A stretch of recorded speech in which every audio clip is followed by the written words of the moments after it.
Hello friends, मैं doctor Ashfaq और आज इस वीडियो में हम बात करेंगे मस्कुलर डिस्ट्रॉफी। मस्कुलर डिस्ट्रॉफी का मतलब है डिजेनरेशन और नेक्रोसिस ऑफ स्केलेटल मसल्स। जो मसल सेल्स होते हैं वो जो है उनका नेक्रोसिस नेक्रोसिस का मतलब होता है सेल डेथ। और इसी कंडीशन को जो है स्यूडो हाइपरट्रॉफी कहते हैं। स्यूडो हाइपरट्रॉफी में जो मसल्स होते हैं वहाँ पर फैट का डिपोजिशन होता है और इसी कंडीशन को स्यूडो हाइपरट्रॉफी कहा जाता है। अगर आप हेल्थी सेल्स को देखेंगे या हेल्थी मसल्स को देखेंगे तो वो इस तरह की कुछ दिखाई देगी, लेकिन जब स्यूडो हाइपरट्रॉफी हो जाती है तो उसमें स्पेशली जो काफ मसल्स होते हैं तो वहाँ की जो मसल्स की जो शेप होती है वो चेंज हो जाती है और उसमें डिजेनरेशन हो जाता है। इसमें एक जो चीज़ है, मस्कुलर डिस्ट्रॉफी जो है नर्वस सिस्टम को इफ़ेक्ट नहीं करती। ये एक चीज़ बहुत ही इंपॉर्टेंट है कि मस्कुलर डिस्ट्रॉफी जो होती है वो नर्वस सिस्टम में कोई भी इफेक्ट अपना नहीं करती। मस्कुलर डिस्ट्रॉफी में जेनेटिक म्यूटेशन होता है, यानी कि जीन्स के अंदर कुछ चेंजेस होते हैं जिसको हम जेनेटिक म्यूटेशन कहते हैं। मस्कुलर डिस्ट्रॉफी मेनली जो है ड्यूचन मस्कुलर डिस्ट्रॉफी जिसको डीएमडी कहते हैं, और जो दूसरी मस्कुलर डिस्ट्रॉफी होती है वो है बेकर मस्कुलर डिस्ट्रॉफी जिसको बीएमडी भी कहा जाता है। जो डीएमडी होती है ड्यूचन मस्कुलर डिस्ट्रॉफी, उसमें जो है टोटल एब्सेंस ऑफ डिस्ट्रोफिन जो जीन होता है वो पूरी तरह से ख़त्म हो जाता है या डिजेनरेशन हो जाता है। और ये जो है मेल जो बॉयज़ होते हैं उसमें बहुत ज़्यादा कॉमन होती है फीमेल्स या गर्ल्स के मुकाबले में। और इसका जो सिम्टम होता है वो 2 से 3 साल में जो ड्यूचन मस्कुलर डिस्ट्रॉफी है वो आने लगता है। जो दूसरी होती है वो होता है बेकर मस्कुलर डिस्ट्रॉफी, जिसमें जो डिलीटेड डिस्ट्रोफिन, इसमें भी जो डिस्ट्रोफिन जीन होता है उसमें डिप्लीशन होने लगता है। और ये जो है एक्स क्रोमोसोम से रिलेटेड प्रॉब्लम है, चाहे वो ड्यूचन मस्कुलर डिस्ट्रॉफी हो या बेकर मस्कुलर डिस्ट्रॉफी। क्योंकि मस्कुलर डिस्ट्रॉफी जो होती है एक्स लिंक्ड रेसेसिव डिसऑर्डर होता है, तो इसमें जो बॉय होता है उसमें एक ही एक्स क्रोमोसोम होता है। बॉयज़ के जो मेल होते हैं एक्स वाई क्रोमोसोम होते हैं, तो उसी पे ये जो डिफेक्टेड जीन आता है। और एक मेल, अगर 3500 मेल में से एक मेल में ये प्रॉब्लम होती है। दूसरी तरफ जो गर्ल्स होती हैं वो थोड़ा लकी होती हैं क्योंकि उनमें 2 एक्स क्रोमोसोम होते हैं।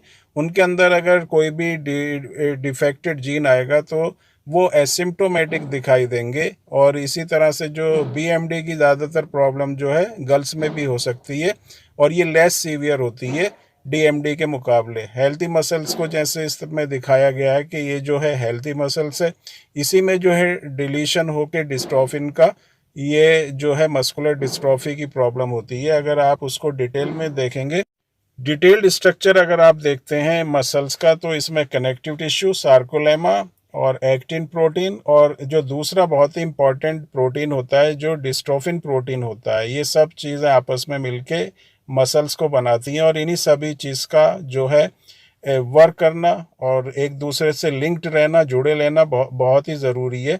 क्योंकि जैसे आप एक बिल्डिंग देखते हैं, बिल्डिंग को रोकने के लिए वहाँ पर बीम की ज़रूरत होती है, और बीम में अगर किसी तरह की कोई भी प्रॉब्लम होगी तो बिल्डिंग जो है कोलैप्स हो जाएगी।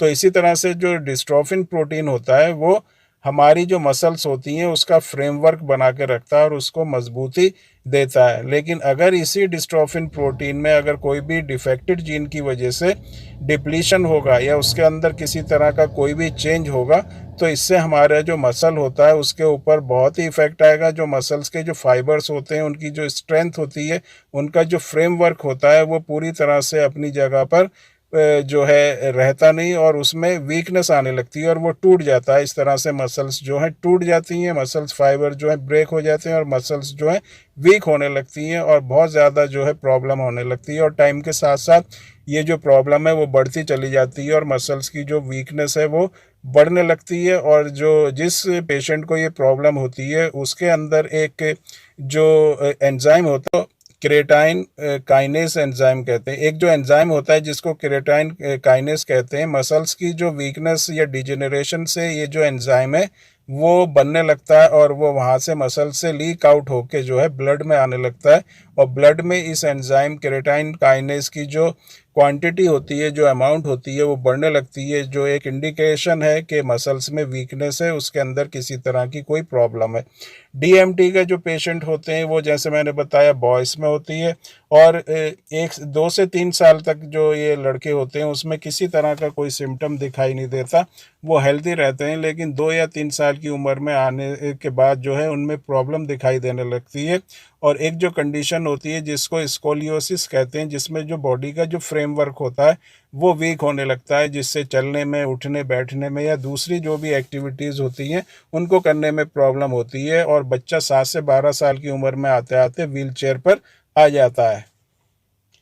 इसके बाद जो दूसरी एक कंडीशन आती है वो होता है जो हमारी रेस्पिरेटरी मसल्स होती हैं उसमें वीकनेस होना। ये जो कोस्टल और इंटरकोस्टल जो मसल्स होती हैं रेस्पिरेटरी सिस्टम की, वहाँ पर जब वीकनेस होती है तो उससे सांस लेने में बहुत ज़्यादा परेशानी होती है, सांस लेने में प्रॉब्लम होती है, और जो एक्सपेक्टेंसी जो होती है लाइफ की वो कम होने लगती है। और एक और जो कंडीशन होती है वो जो और भी ज़्यादा सीवियर होती है वो है कार्डियक मसल्स का जो है वीक होना। जो हमारी हार्ट की जो मसल्स होती हैं, जिन पेशेंट में मस्कुलर डिस्ट्रॉफी की प्रॉब्लम होती है, मेनली जो डीएमडी के जो पेशेंट होते हैं उसमें कार्डियक मसल्स या हार्ट मसल्स भी वीक होने लगती हैं, सांस लेने में परेशानी होने लगती है। और जो पेशेंट होता है डीएमडी का वो 12-13 साल तक उसकी लाइफ एक्सपेक्टेंसी जो है ये मानते हैं, या ये देखा गया है कि इतने साल तक वो जीते हैं, क्योंकि हार्ट का जो फंक्शनिंग है वो वीक होने लगती है और सांस लेने में बहुत ज़्यादा प्रॉब्लम होने लगती है। इसकी अगर हम टेस्टिंग की बात करें मस्कुलर डिस्ट्रॉफी की, तो उसको आप देख के ऑब्जर्व करके पेशेंट को आप पहचान सकते हैं, उसके चलने से, बैठने से, उठने से, किस तरह से वो चलता है, बैठता है, उठता है, उससे पहचान सकते हैं। दूसरा, उसके अंदर जो ब्लड टेस्ट होता है उससे भी आप पहचान सकते हैं। जो क्रेटाइन काइनेज जो मैंने एक एंजाइम बताया उसको अगर आप चेक करेंगे, टेस्ट करेंगे ब्लड से, तो उससे भी पहचान हो जाएगी कि पेशेंट को जो है मस्कुलर डिस्ट्रॉफी है या उसको कोई दूसरी प्रॉब्लम है। और तीसरी जो चीज़ है 2/3 पेशेंट में जो ये है हेरिडिटरी होती है, तो उसकी फैमिली हिस्ट्री को हम चेक करते हैं।